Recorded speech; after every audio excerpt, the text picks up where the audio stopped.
এক ছিল ছোট্ট বিড়াল, নাম তার মিনি। সুন্দর একটা বাগানে থাকত সে, কিন্তু তার কোনো বন্ধু ছিল না। সারা দিন একা খেলা করত, একা খেত, আর রাতে চাঁদের দিকে তাকিয়ে থাকত। একদিন মিনি বন্ধুর খোঁজে বের হল। চড়ুইকে জিজ্ঞেস করল, তুমি কি আমার বন্ধু হবে? চড়ুই বলল, আমি তো সারাদিন উড়ে বেড়াই। তারপর কুকুরকে বলল, তুমি কি আমার বন্ধু হবে?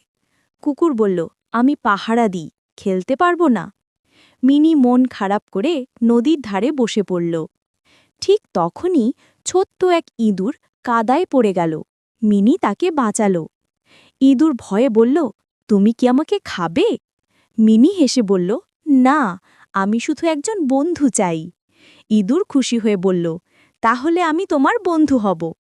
সেদিন থেকে মিনি আর একলা নয়, বিড়াল আর ইঁদুরের বন্ধুত্বে ভরে গেল পুরো বাগানটা হাসিতে।